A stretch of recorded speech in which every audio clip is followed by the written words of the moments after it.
Ronnie made me feel like more of a man than most women have ever made me feel. Ronnie really makes you believe in yourself. Ronnie's slogan is, do your best and then take a big rest. Done.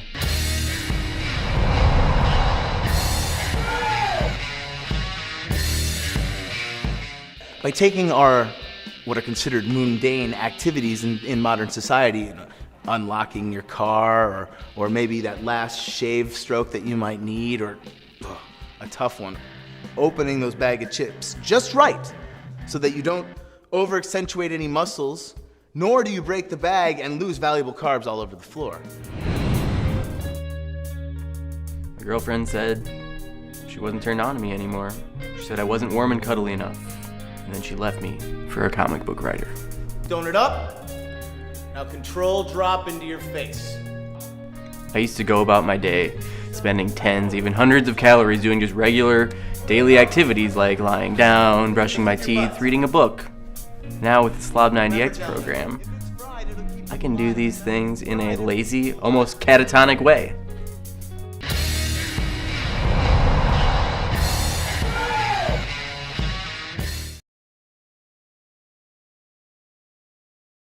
Couch body.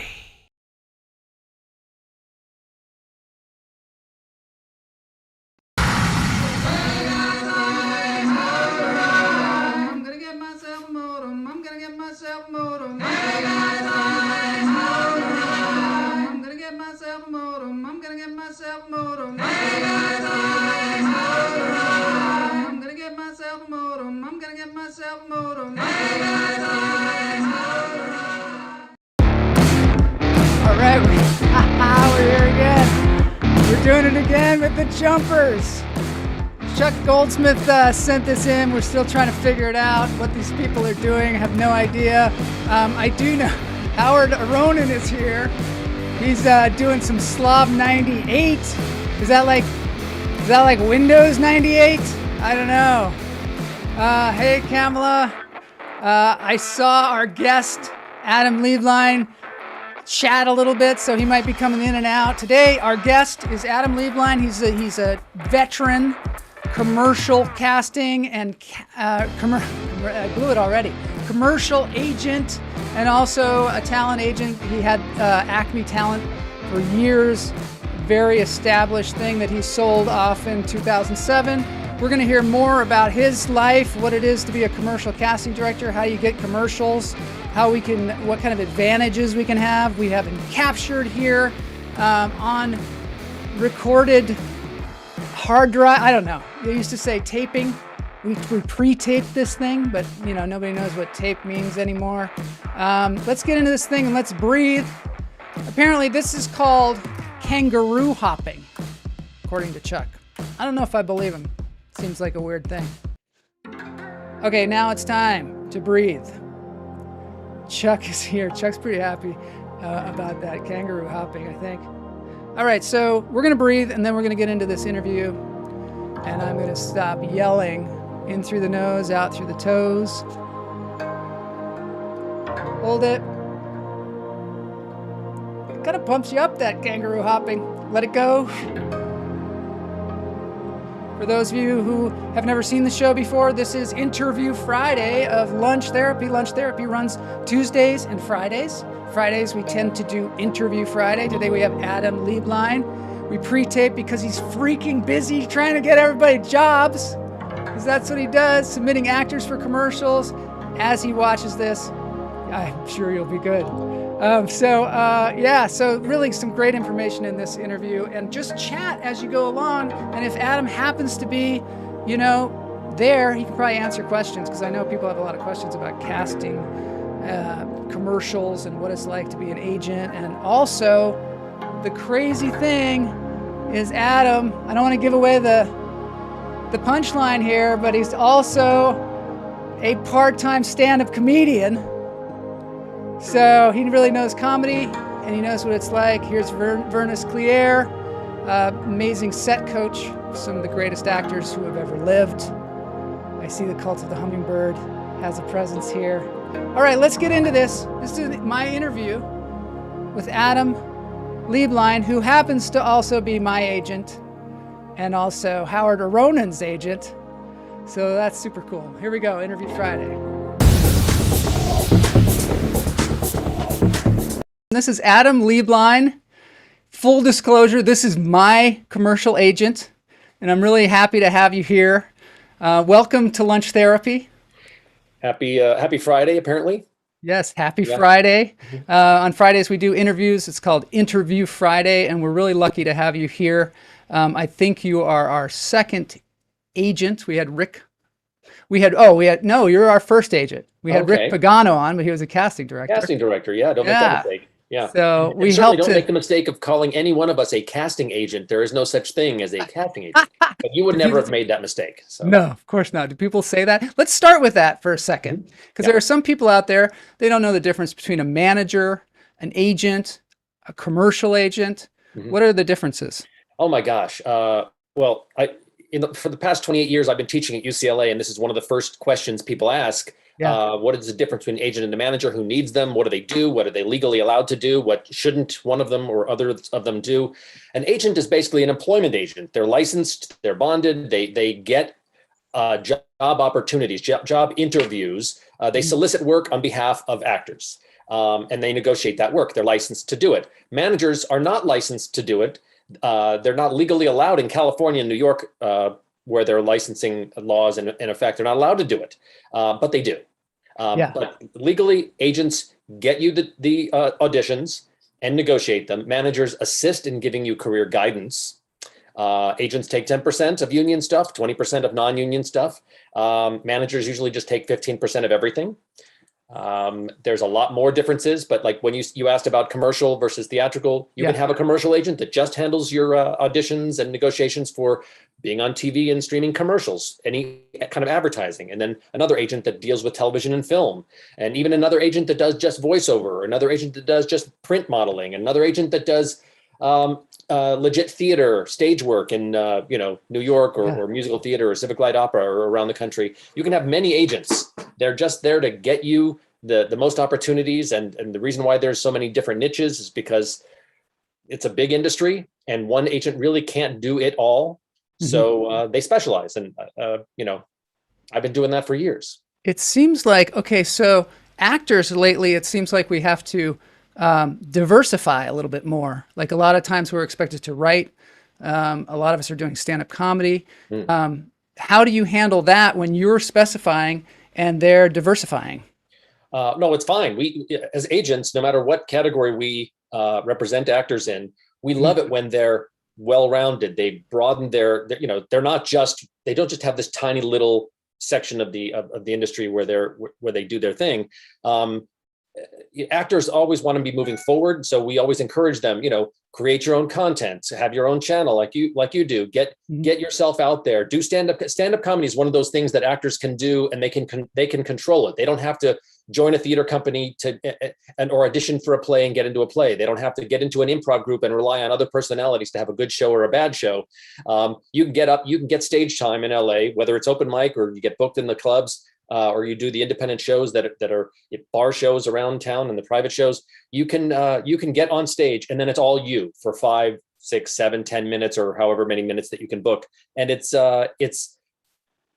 that's how you work out your craft. We love it as agents. I love it for commercials, because if what I found, that commercial casting directors love people who have improv, sketch, and stand-up comedy experience, because they audition better for non-comedic roles as well. They audition better and they work better on the set. When you have to do a scene, a 30-second commercial, and your tiny little piece of that commercial has to be done 200 times in an afternoon, you have to be used to doing something over and over again and trying different things. And stand-ups that's what they're used to.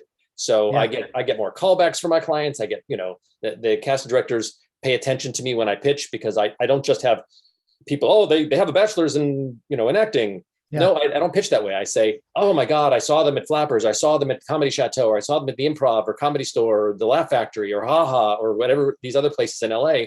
And and they crushed it, and the audience was going crazy. And I can invite them to shows. Stand-up casting directors love to come to stand-up if they're invited and comped. So they have to be invited and comped. And you're like a fan of stand-up, and you participate as well, right? I have dabbled I have dabbled in the stand-up world. There's an interesting story. In the 1980s, I went to UCLA, and I was in the UCLA Comedy Club because I thought I was a funny teenager and I wanted to get into comedy. And there was a club, and we wrote material, and we all created 5-minute sets, and we produced a show in a graduate student dorm, and hundreds of people came, and they were all drunk because they were drinking age. And we booked a headliner. Taylor Negron was our headliner. He was famous. Oh, Taylor Negron. He was greately terrific. Yeah. Unfortunately, since passed away. Sad. Yeah, I just saw him. I rewatched Punchline. And he was so good, great. So interesting. Yeah. And he was our headliner, and I did 5 minutes as one of the openers, and all the other guys did their 5, and he did his 45 minutes, crushed it, and we all went out afterwards for a drink. And he said to me during that night, he said, "Adam, you are not funny." He said, "Your life is just too perfect, and you're at school, and your parents love each other, and then you got a great life." He said, "You have nothing to complain about. Comedy is about, complaining and suffering. Why don't you just live your life a little more? And then when you suffered, then come back and try stand up again." And he was fucking with me. He was joking, but I was crushed and didn't try it again for 30 years. Wow. Funny enough, I was his agent for a short period of time really? I think it was the late 90s, early 2000s. But I tried it about 3.5 years ago.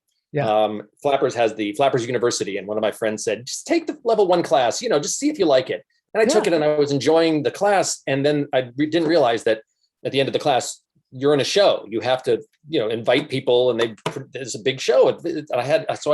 I thought, okay, this is my one time I'm going to do it. So I invited everyone. I got 27 people to show up, and the audience was full of 100 and something people.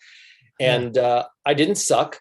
Which I saw good. Online. I believe it might be that performance, and the material is really good, and you deliver it well. It's really a nice set. It's like a 6-minute, pretty solid set. The first one was 5 minutes, and it was I think I say first time on the YouTube thing, and I'm embarrassed about it now, but it was at the time I was like, okay, I thought it would be worse, so I just kept doing it, and I only posted a couple of them online, but I've since then I did, I don't know, 30, 40 shows at Flappers and at the Ice House and at various places around town.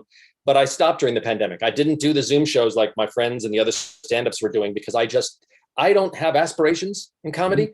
My aspiration is to get booked to do a backyard show in a residence deep in the San Fernando Valley, which is what I'm doing this week. But it's what I'm actually going to be doing is producing shows at Flappers in the Yoo-Hoo Room. With my clients in it. And it'll be a monthly showcase where casting directors come, and I put up 8 to 10 of my clients up one night. That's great. And they get more exposure to the casting community, TV, film, and commercial casting directors. Why not? Are you primarily assigning comedians these days for modern artists? It is. I have created this niche at this point in my career. I said, what I like to do is commercials. I've done everything, but what I like to do is commercials, and what I prefer to represent are comedic actors. So I'm finding stand-ups, and my division is called the commercial comedy division of Modern Artist Entertainment. So it's just, all comedy. I want to give a little history about you. You had Acme Talent years ago, and that was your business, right? Yeah. From 1993 to 2008, I ran it. I was the president. I had 18 agents in LA and 6 agents in New York and a support staff of 30 and thousands of clients. That was a big agency. Yeah. It was stressful. Was it?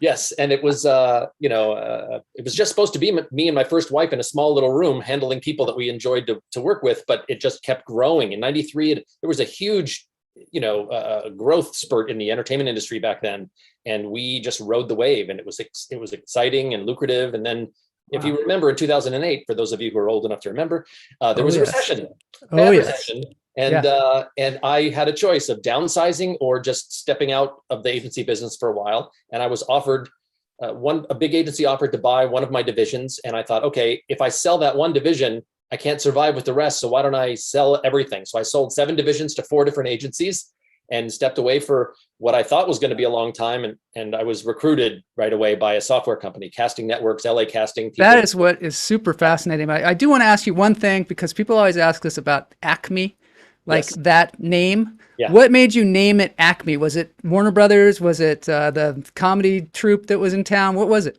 There were a lot of reasons why we chose Acme and what it means. Well, basically, we were trying to find a name. We didn't know what to name the agency.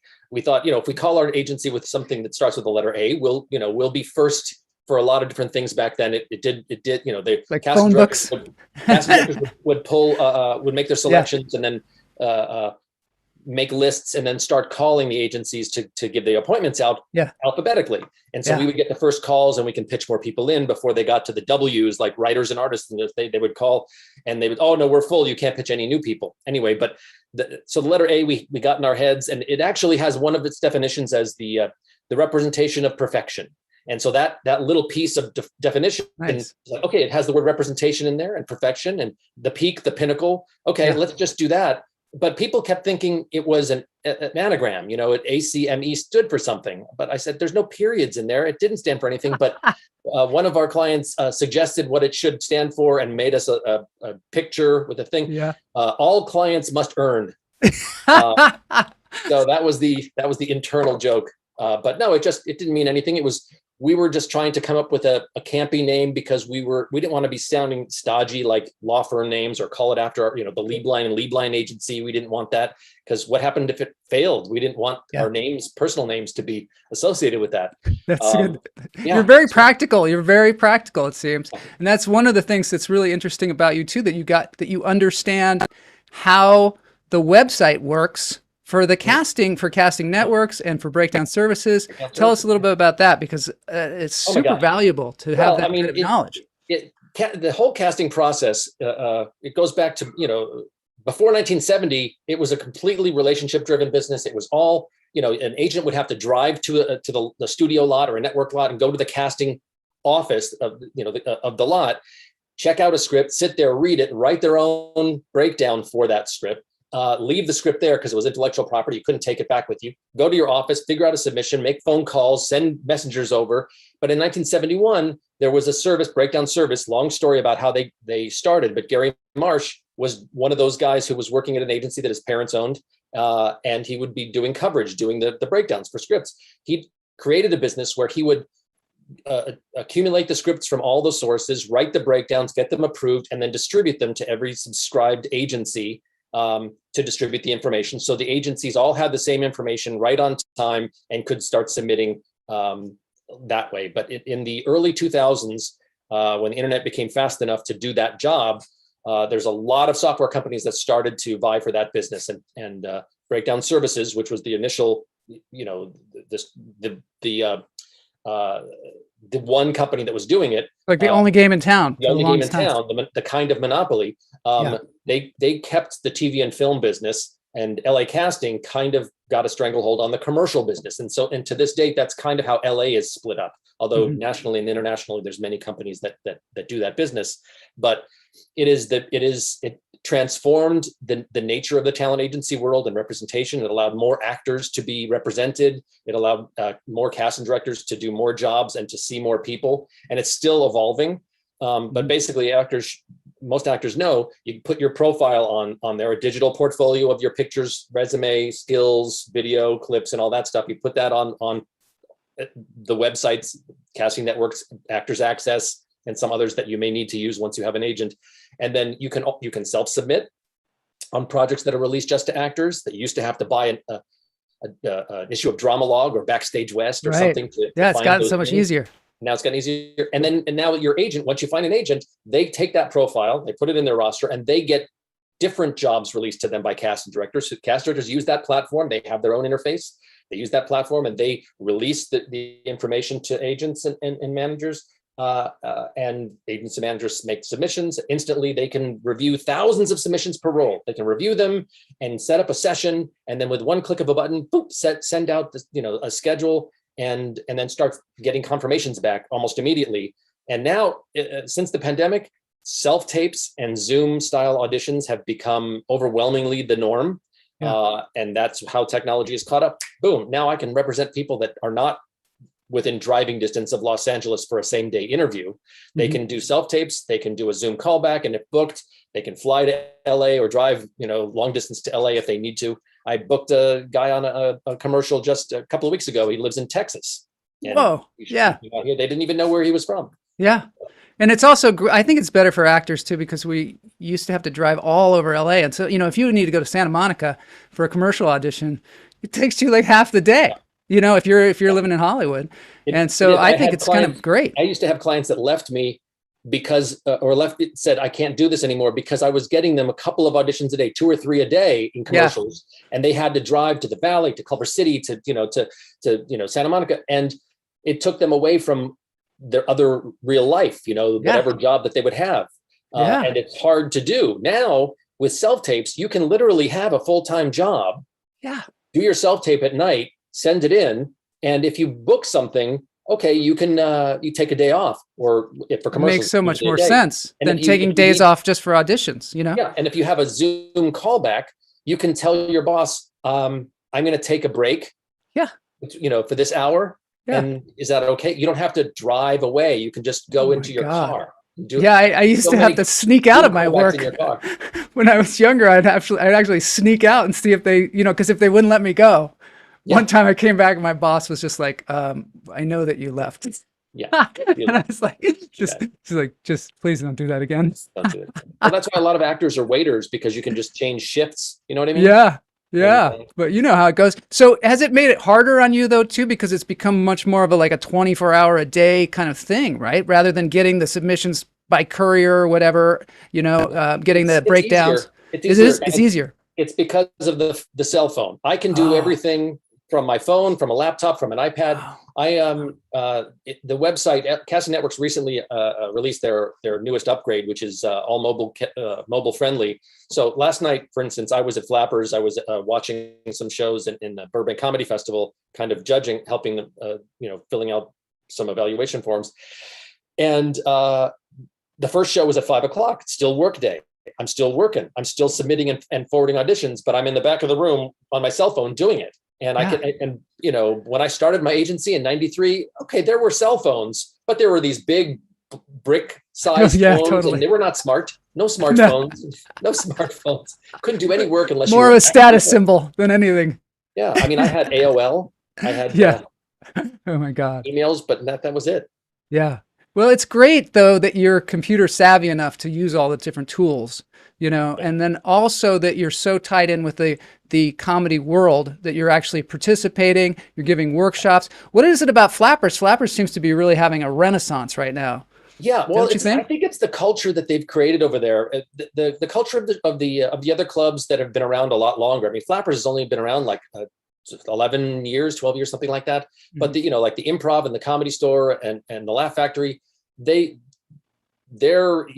a million people that want to get into those spaces, and there's attitudes, and you have to pay your dues, and you have to do this, and it's just Flappers is just they're really nice owners. Barbara and Dave, they just and the general manager William, they make it a very friendly environment for comics, and I think the comedians they appreciate it, and they have a great kitchen, so the food is good, and they start their shows on time. I mean, some of the clubs don't start their shows on time, and and they allow for too many drop-ins, and so and they enforce the bringer rule for some shows a little bit too tight. But honestly, the biggest reason why Flappers and I get along very well is because they were right down the street from where I lived for a while. Yeah. Now I live further away, but I still go there because it's just comfortable. I can go and I know who.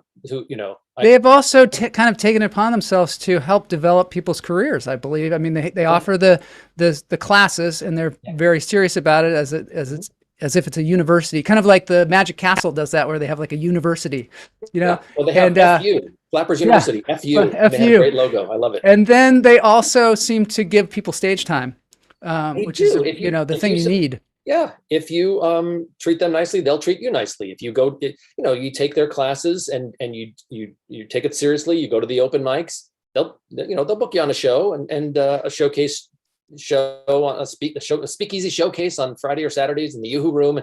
And if you bring some people to those shows, then they know that you're committed to doing this. And if you continuously improve your material, they know that you're serious about it. If you're doing the same stale 5 minutes over and over again, they're gonna, stop booking you and wait till ask you to step it up. Yeah, what do you think about that? So, a lot of comedians, they're kind of, you have to invite people to your shows, and you want to get people to come to your shows, and they want to work on their tight 5 minutes. Do you ever feel like that when you're about to go on stage? You're like, oh no, these people have all seen this act, or what do you think about that? What's the balance? Well, if I'm the balance, I mean, you're talking to me as if I'm a experienced stand-up. I give advice to stand-up. Yeah, so you're around a lot of stand-ups, you know? Okay, so, Yeah. okay, you have Well, your I see. showcase, right? You got your 8 comedians. Yeah. You're going to want them to do their A material, right? I mean, Yeah, because I you want them brought to all do their these. best stuff. I mean, Yeah. yes, but if for example, let's say I book you in one of the shows and you do your best, I'm gonna have them do 7 minutes. You do your killer 7 minutes, and then a couple months later, I do another one, and I realize that there's the same casting director is going to be there Yeah. that you've seen before, and I invite you to do that show. You're going to have to find more material, and Yeah. so most of the comics that I would put on to the show have more than enough to mix up a 7 minute set. You know, like I may have personally about 20 minutes of material. I don't, I never was able to write more than that for myself. I can do a little crowd work and I can extend it, and I could probably do 30 minutes on stage that look different than I've ever done before, but Yeah. I'm not comfortable with that yet. I mean, when I teach at UCLA, I do like a 180-minute lecture straight, and it's like stand-up, where I have to get laughs, but not as frequently. I get laughs like every 5 minutes. Because you're there to teach and not to make people laugh necessarily. Well, Just want to keep them engaged, though. Yeah. Well, one show I was during the semester at UCLA, and I said, I'm doing a show at Flappers. You should come and see me. Yeah. And the whole class, well, most of them came to the show, and they all sat in the front row of the main room. And every comic that came up said, they talked to the people in the front. They go, hey, so who are you here to see? Adam. Yeah. Okay, great. Who are you here to see? Adam. Okay, who are you here to see? What the fuck, Adam? What's happening? I became the focus of the show because the whole, my whole class was there, and they loved it because they got played with. Yeah. Oh, yeah. Now, okay, tell me a little bit about this UCLA class. You're a UCLA graduate twice, Yeah, right? MFA and BA? Yeah. In film? Early 1980s film. Yep. It was called Film and Television, the major back then. And loved it, loved doing it, and got out of there in 1980 or something. And then, and when I started teaching, when I started my talent agency in 1993, a friend of mine who was working in administration at the extension department referred me to teach a class there. Business class for actors. At that time, it was just going to be a weekend seminar. So I did a weekend seminar, and then they filled a room with 300 people. And I'm like, I don't like that format. That didn't work for me. Let's try to have a class. So we worked it out. And in 93, I started a class where I get maybe 25, 30 people in it. And it's a 12-week semester, and it's called The Working Actor. It's the business of acting. It's everything, from representation to contracts to compensation, union rules. And I have agents, managers, casting directors, producers, directors speak at the class, photographers, publicists, and they come and they speak, and the class asks and answers questions. And it's there's no work, there's no acting done in the class, no showcasing of talent. It's just the business side. Business. I think a lot of times that's the thing that most of us are remiss in, is the business side of acting. Yeah. And we also need real information, because one of the things I've noticed during the pandemic, there's been a lot of like casting director workshops and things online, and I've been going in and checking them out. And every casting director seems to have their own rules. It's not a unified thing. I mean, there are some basic rules about auditioning, but a lot of them are emphatic about things that are diametrically opposed. Like so, definitely eye lines and things like that. Like there was one casting director, very well-known casting director who has been in the business for a long time. I saw her doing a workshop where she was having people talk to the other actor by looking at the box. I mean, looking the wrong way. And spent a lot of time trying to get them to do that, and having similar backgrounds, and just, there's this, especially with the technology changing like it is. Yeah. There's new rules, what There color is your background. Some people want you to have a gray background. Some people want to have a blue background. Some people, definitely don't want you to have the virtual background. There's and some people, sometimes people read their lines off the screen, and they don't like that a lot of times. So there's tons of different rules that are going on. Generally speaking, with regards to that, as an agent, since I have to deal with all the different casting director personalities, what I say is, when you're doing a commercial audition, unless you're directed otherwise, commercially, you're going to talk directly to the camera. You're going to slate directly to the camera. You're going to talk directly to the camera. Theatrically, you're going to want to talk. That's the thing. Just a little bit off, a little right? bit off, but not here. Yeah. here is about right. You know what I mean? So you could see both eyes, you could see both cheeks, but once you get to the nose and no other cheek, it's too far.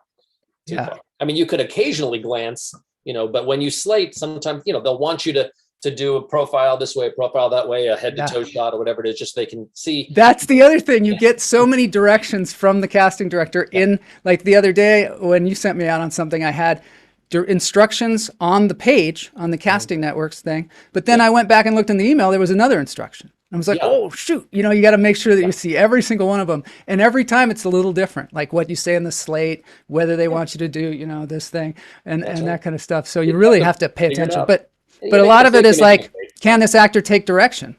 Because that's one of the things they want to know, right?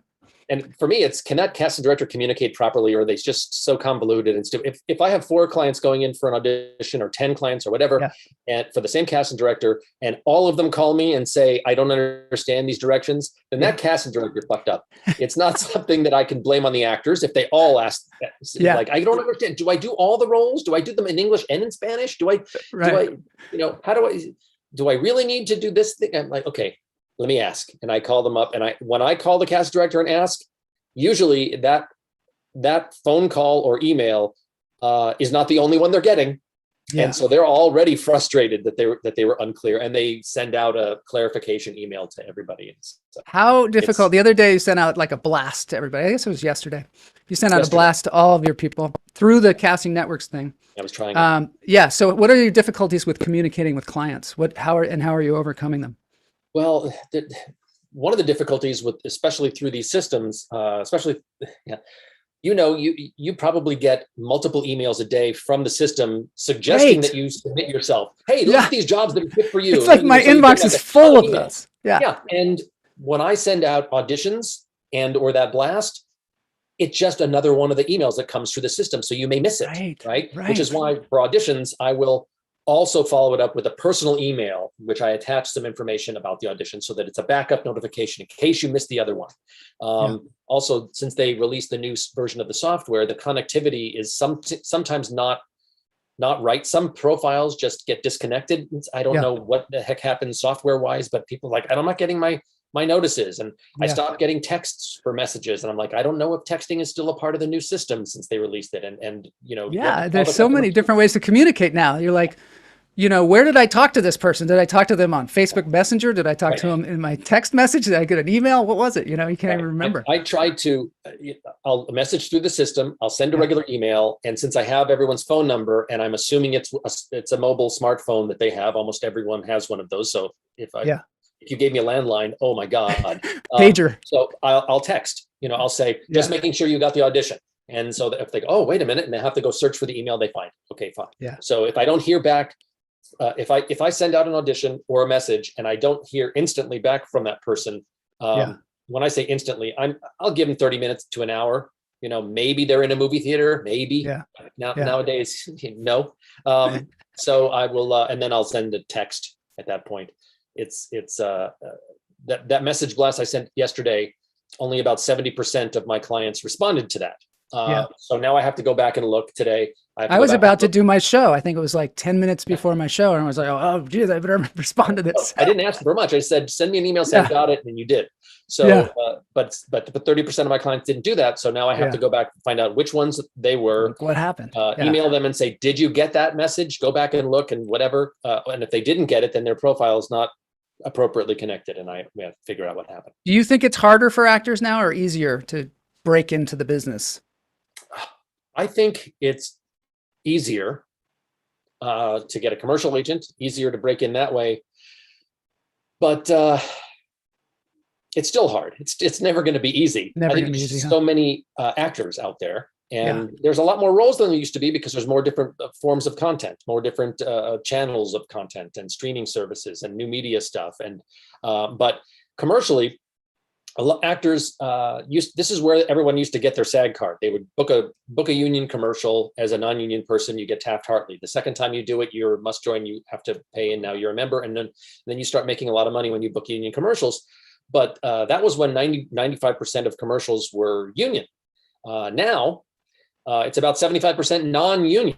And so there's a ton of people in the union, and a small piece of the pie for them to get roles for. Yeah. And there's a lot of reasons for that. And I blame a lot of other people besides myself. I blame the advertising agencies and SAG for not being able to, do the right thing. And the 6-month strike that they had back in 2000 was a big part of it. But because of that, a lot of actors, union actors aren't making their living in commercials anymore. And they're inspired to cross back over into the non-union world by becoming financial core. I know. That really makes things that's a big difficult. political issue. Financial core is basically, if you're in SAG and you decide I'm going to do non-union jobs, you can go financial core and still be connected to the union. Yes, but do non-union jobs, which Yeah, sort of defeats the entire purpose of the union, or a large purpose in the union. Yes, it's not a good union thing, but it is good for some individual actors. I am not going to say publicly whether I support or do not support financial core, although I should say publicly I'm pro-union. Yay! Support the union. If there are pros and cons to the things that are going on with Screen Actors Guild at any given time. It's tough. Yeah, it's a tough thing. I mean, it's a tough thing to figure out too, because as an actor, when you're starting out or when you're trying to get some traction, you want to work as much as possible. You want to get as much on tape as possible, and so you're willing to forego some of the income. You're working your other job, so you're like, and eventually, though, you want to get paid. It's just like being a comedian. You'll do a lot of free shows, and they even had a strike at the Comedy Store years and years ago over this. And they were torn because basically you need that stage time, and they were providing that stage time to get your big series or get your talk show or whatever it is. And so you trade that off. But I mean, in acting, LA it's a is little a difficult. showcase town. It's for stand-ups. You come here and you don't expect to be paid. You're going to do your time on the stage, and you're not. There's only a handful of paid regulars at some of these places. And if you're a big name that is doing tours and you come through Los Angeles, yes, of course, Gabriel Iglesias, you're going to get, whatever. You're going to get paid to go to Flapper. You're going to get paid when you go to Improv. You're going to get a door deal. You're going to get a lot of money, or as much as you can imagine. But like people like me and most of my clients, they're not going to get paid at Flappers or the Improv or the Comedy Store. They're going to get paid to do stand-up outside of Los Angeles. They'll tour, they'll go wherever and get paid. But not. But you have to have some good, solid stuff that plays everywhere. In order to do that, and in order to get that, you have to get a lot of stage time. Which brings me to the Fourth Wall. Have you frequented the Fourth Wall at all? Which is a great place for you to go and work your material. Not since the pandemic, but yes, the Fourth Wall. I went to the one in NoHo, but the one on Hollywood Boulevard, in Hollywood. I would go there a bunch, and it's a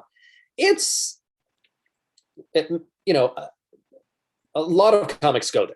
And when I would go, it would be during times where, there would be 10 people in the cafe, and they're all stand-ups. There's no, during the day, there's no audience. In the cafe, they're all sitting against the back wall too. Sitting against the back wall. One person in like a throne.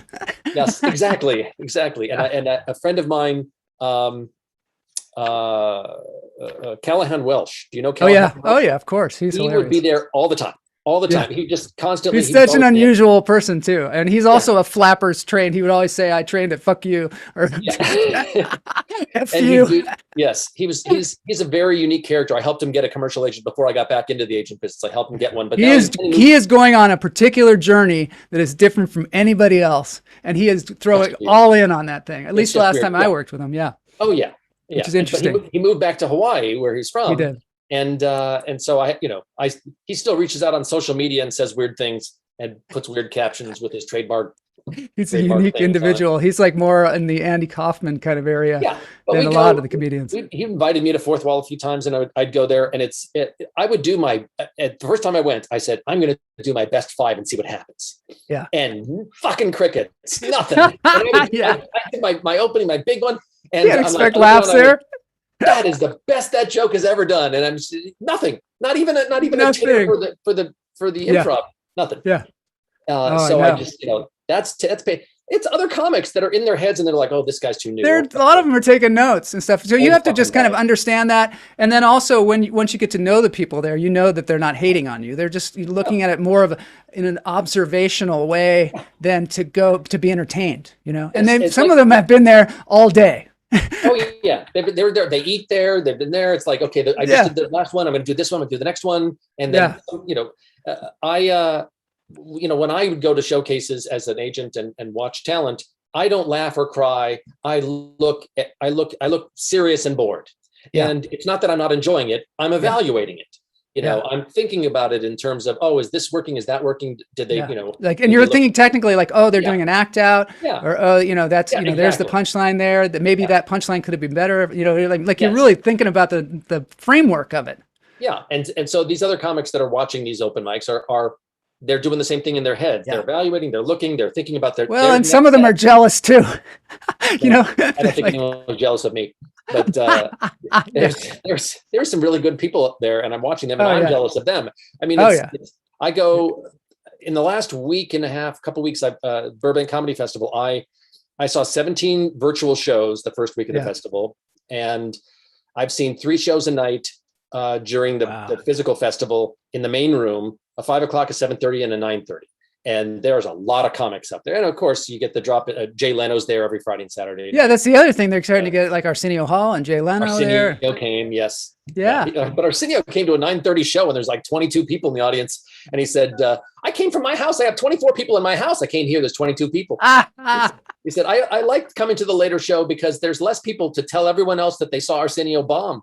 And, well, yeah, I mean, that's the thing is, I recently rewatched that, there is a Seinfeld documentary film about him going back to stand up. Have you seen that? It's really good. I think I saw it. But he's Jerry Seinfeld. So he has to go, he's going in these rooms and just bombing because he's developing material. Yeah. And he's going all over the place doing it. Yeah, his bombing would be my dream set. You know what I mean? Right, of course. I mean, of course, he's like a veteran comedian, but still for him, his level of expectation must be pretty high. And the ability to go out there. I mean, like, are you as old as I am? Did you ever see Jerry before Seinfeld on stage?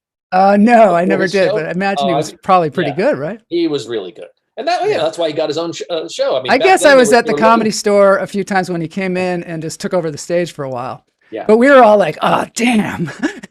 Yeah. At that time. Even though, you'd watch him and it was exciting or whatever, but it also just bumped your spot to maybe never. Yeah, maybe. That's exactly right. We're going to have to keep pushing you. Maybe never. So, okay, well, you mentioned when we were talking about Acme, you mentioned perfectionism or perfection. Yeah. How dangerous do you think is perfection to an artist, or is it something that motivates a person? Well, it could be a good motivator. I just know that when I was in college and I was writing, I always wanted the writing to be perfect, so I never finished a scene. I would always like, oh God, I can't finish it. I can't finish it. And I was really panicked that I couldn't finish my feature script for this one class that was, I had to graduate, had to turn this in. And my instructor said, look, just vomit out the imperfection on the page. Just make a pile of shit. You can sculpt shit. You can't sculpt air. And I use that. I remember that line, and I'm like, oh, that's it's a really weird metaphor, but I totally get it. If you're an actor, just don't. You have something. You have a script. Have something. You can always tweak it, get it better, and sculpt it. Yeah. A lot of times it's not as bad as you think it is too. I mean, a lot of us are so hard on ourselves when things are coming out and you're just writing it on the page, you're comparing it or whatever to West Wing or something like that. And so you're very, very hard on yourself. And then when you go back and look at it, you're like, oh, this is pretty good. I mean, that's my experience. Hopefully that's your experience. But so we get so hard on ourselves with perfectionism. And another thing that we like to ask our guests on this show is, how do you keep your mind right through the pandemic, through job changes, through, you have 2 kids, you've had 3 marriages. How do you keep your head in the game? Yeah, sure. 2 kids, 3 marriages. How do you keep your head in the game? I don't know. That's the hardest thing for me. It's during the pandemic, the first, 6-7 months, I was really struggling. I had made the decision to change away from software, and I thought I had something secured, and it wasn't. So I was for months doing zero. My wife moved back to Switzerland for your wife's a doctor. Right? My wife's a doctor. She moved back to Switzerland to take a job for a year in a hospital. So she was gone for a year. I was basically isolated during a time where I had to be completely isolated. I couldn't go out and socialize. You couldn't go out to a club anymore. So it was very hard for me to get into a mentally good state. I reacquainted myself with alcohol at the time for a short period of time, which was really bad. A lot of people I'm sure went for that, because I don't drink anymore. And I felt like, oh God, I think it might be time to have a glass of wine. I did it. And it was, and now I am back into this sobriety mode as I have been. Good for you for sharing that though, because I think so many people like have that, had that problem during the pandemic, maybe still do. I thought it would be an easy slip because no one could see me. Right. No right. one would know. I could drink and no one would know. And they would deliver it to my house from Circus. Instacart it to my house. Yeah. Right to the mouth. Yeah. So I did a lot of it in a short period of time and realized, oh God, I'm just going to be here 10 years from now in the same bedroom doing the same shit unless I change my mind. And so my wife said from Switzerland, she goes, all right, I have a date that I'm returning. And I went, you have a date that you're returning? I got to clean my shit up. So that's good. So I cleaned up my life, my daily pattern. I started, and this is how I had to do it personally. I had to get into a pattern, and because I'm all about patterns. I had to get up early. I had to run every morning. I had to have a very specific diet of healthy food because I was eating the worst stuff. Yeah. So during the first month and a half of sober, clean living, I lost like 20 something pounds. Wow. Started to feel really good. My blood pressure went from high to regular. Yeah. I felt good about myself, and I continued that ever since. And that's when I started, working with the agency and realizing what I wanted my niche to be, and finding and getting clients and feeling, getting immersed in something that just made me happy. Software wasn't the thing that made me happy. It took years to get the things that I planned for to happen. But with agenting, I get daily gratification, instant gratification on a daily basis. I get auditions, I get callbacks, I get bookings, I get new clients. Every one of those things is a happy moment for me. Software, there weren't as many happy moments in a day. I know. I actually used to work building websites because I was trying to do freelance work, and I worked as a computer tech, going around and helping people with their computers for a while. And I tell you, it made me the most unhappy person. It's so difficult, and if it's not your passion, your help, just like what you do helps people, that also helps people. But if it's not your passion and it's not, feeding you as well, then you can become a very unhappy person. Yeah. I love the things that I do now on a daily basis. I love teaching at UCLA when I do that. I mean, between semesters now, I start again September, but it's when I go to UCLA, I don't drive and park now. It's on Zoom because they let us do that, and it's fun. I can talk, and the 3 hours go by, and it's a blink of an eye. If I hated it, it would be torture, and I'd let everyone go early, and I'd do an hour and say, hey, you got it? Are you done? You have any questions? Okay, I'll see you next week. How does that help you as an agent, though? Also, talking to people who are like now presently, doing their thing. Does that make you a better agent?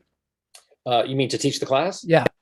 Because based on the kinds of questions people are asking, I get a sense of, what people don't know yet, what they need to know. And I'm always signing new clients, and I want to make sure they understand everything I teach my students. So I'm, I have meetings, and what you're going to find out soon is that now with Zoom and everyone being so familiar, I'm going to start having monthly Zoom gatherings of clients, answering questions in an open forum, sharing news about the agency, sharing news about new trends or styles of auditioning, giving some advice and tips of things that I found out, telling you what not to do that I just heard from a casting director that people are doing, things like that'll be useful for my clients. That is a great way to communicate with your clients, because that's one of the difficult things, I guess, about the agent-client relationship is when do you talk to your agent? How do you talk to your agent? How do you talk to your clients? It's just a difficult thing. And a lot of times people have like a yearly party or something like that, but this seems like a much more much easier way to, this is much cost effective, right? But it's also not just, we're so expensive. Yeah, I'm sure. So you have to provide everything, but it's a great way to communicate. And I look forward to that. Or you could just create a podcast and invite your agent to be on the podcast. Right. That's how I connect with people. That's for sure. Okay. Thank you so much for being on the show. I'm going to have to cut it off now because we're at time, but this has been super informative. Can you just tell me one more thing? If you're an actor in Hollywood, maybe you're a new actor, maybe you're an actor that's come back to the business or something like that. How can a person stand out? Because it seems almost like the way casting is being done now is it's like you're on Amazon. You're on an Amazon, and there's like a cart, and they put you in the cart. How can a person stand out on the platform? Is it, the picture the most important thing? Is it clips? Is it experience, your resume? what is the thing that people can do to? I don't think there's one magic bullet, but it's a combination of things. Your online portfolio has to have the best pictures to start. It's the number one first thing everyone sees, and it has to look good in a thumbnail. It has to, you have to have more than one option, but at least one of your primary options has to be dynamite. And beyond that, it's the resume. If you don't have a lot of credits, the training is the most important thing that I would recommend. And you have to list every instructor that you've had and what you've been trained for, not just UCLA, boom, or just Beverly Hills. Oh yeah, so they're looking for connections, like how they might relate to you. They go, oh, you had Milton Casellas when he was alive. You had Milton. Okay, great. Oh, you have Howard Fine now. That's terrific. Or you have Scott Sedita. Okay, I get it. These are names that they recognize. They go, it tells them a little bit about you as an actor. Training is important, and also special skills that are not acting related, especially for a commercial agent. What do you do outside of acting? Are you a great downhill skier? Are you a equestrian? Do you play the trumpet or something? Mm-hmm. Certain things are, and what languages do you speak without accents in those languages? Those are very important, especially Spanish in Southern California. If you speak unaccented Spanish and unaccented English, you're going out every day. On auditions. But it's I look at the whole package, but for to stand out and get representation, you need to be seen by them usually, either in a show, and nowadays you can't really get into a physical show until Delta is over, but stand up is a thing, which is why I recommend it. It's easy to get out there and be seen. Sending material. You know what? I'm going to give a plug for a company that I've never even talked to the owner of this company. I don't even know if he would want me to do this, but it's a submission system that, when you're ready to look for an agent, you send emails, or you send postcard, whatever. You try to get them to be interested in meeting you. Agent Blasters just so happens, because I'm an agent now, I receive all this stuff. And Agent Blasters is one of the sources that sends me the most material, and it is organized and personalized and looks intelligent when it gets in front of my eyes. And so my agency has met with and signed a handful of people through Agent Blasters. So it's one of those things. I'd give that last little helpful tip. That's cool. Some agents may not like them. I like them when I receive them. Yeah. Oh, that was one of the things you asked me. What's different about casting directors is they all want to be communicated with in a different way. Yes. Yes. Some of them are like, don't write me your whole life story. And other people are like, tell me everything about you. Don't email me. Don't postcard me. Don't, whatever. It's all different. It's all different. Sharon Lieblein, my second wife, very established casting director. She is very opinionated about it. I'm not going to tell you what her opinions are because I've forgotten them, because when she talks, I sometimes don't listen anymore. One of the reasons why we're divorced. But very opinionated. And it's different than the other guests that come to my class and talk to my students. They all have a different way. So you have to kind of know. There's a service called Casting About. I don't know. That's so interesting. Casting About, because it tells you all the casting directors for everything and what they're working on. You can see what they're working on and what's being cast now, and that's how to reach them. And you can keep notes on that little interface that they provide you. Keep notes on what happened if you communicated with them and they responded, or if they auditioned. You can keep track. It's a nice little database, and it's a way you can help to market yourself. They don't like it when I did this thing, or they you can make a little notes. It's so great. Yeah, so cool. Share them with your friends. And it's actually kept up to date, so it's not like old information. They have a staff of 3 people that are just doing research every day to make sure that all the information is updated and added. They're so cool. Subdivision of breakdown services. They kind of work out of their offices, because I think Gary March purchased the brand and owns it with. Well, this is great having you on here. Do you set goals for yourself, or do you have a bucket list or anything like that? What? Goal, I don't know. It's just to survive another day. To survive another day. Yeah, not survive another day. Just to see my kids one more day. I have a 20-year-old and a 17-year-old. Oh no! And cool. I don't have goals. I've achieved all my goals in life, with the agency and with all the stuff I've done before. Now I'm just like, this is just bonus time for me. I just want to enjoy each day, and I'm not like, feeling that I'm missing out on something in life. I think I've experienced pretty much all of the cool things I want to experience. Maybe I'll get some bonus experiences, but now I just want to have fun and help other people achieve their goals. That's so cool. Well, I'm really glad to have you be on your roster. And I want to thank Loretta. More than just a hipster biker audition in the week. Okay, sounds good. Hey, I'll be. I can be typecast. It's totally cool. Yeah. as long as I'm cast, I don't care if I'm typecast. Yeah. Loretta Greenberg, I want to say thank you to her. She's one of our viewers who actually tipped me off to Adam when he was doing, put something out on Facebook or something like that. So that was super cool. Super cool of her. And so thank you, Adam, for being on the show and for imparting your wisdom and your joy in life.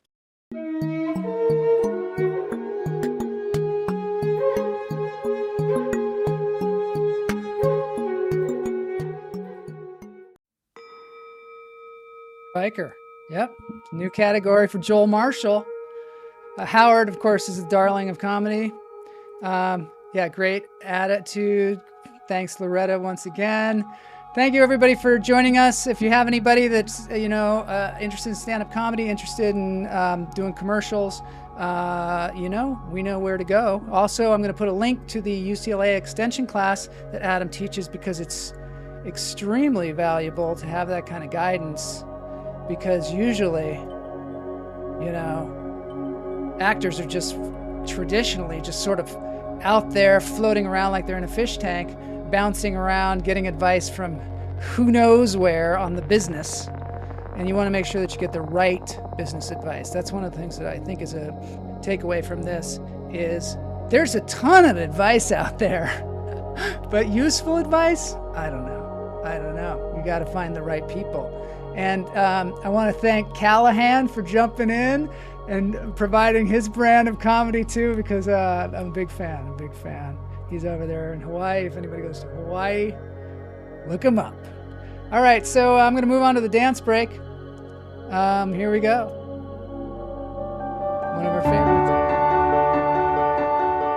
For those of you who come to my live shows, you know that I love to open my set with this song. We know this guy. He's it's a good Adam tune. Pierce. One of our favorites. Advice from drunks. Yeah, there's a lot of advice from drunks. Usually not good. This is our buddy Adam Pierce. He was on The Voice. Run, keep from my end. Love this song. And I'm bound to keep on riding. Thanks everybody for I got joining in today. silver Pass it on. dollar. And I'm not gonna let them catch me, Get no. the whole crew in Not here, gonna right? let them catch the midnight ride.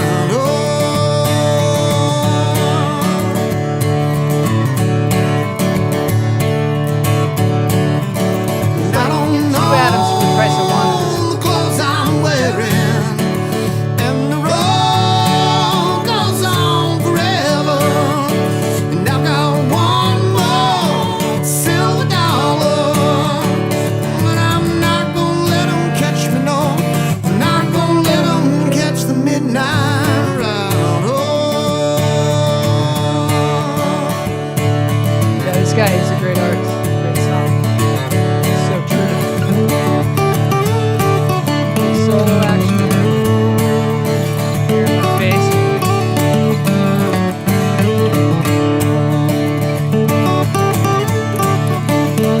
Yeah, Giraffe is awesome.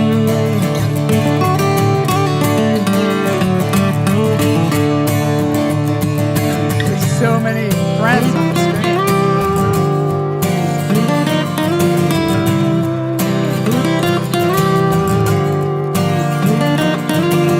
I like the way the polar bear is standing on the guitar. That's cool.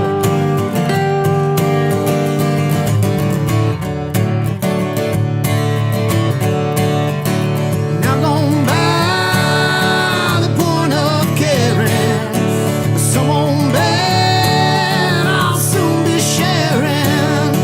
And I've got one more silver dollar, but I'm not gonna let 'em catch me, no.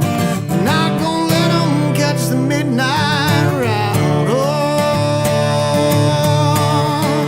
but I'm not gonna let 'em catch me, no. Not gonna let 'em catch the midnight ride. All right, we'll see y'all next week. Some surprises. But I'm not Who knows what's gonna let 'em happen?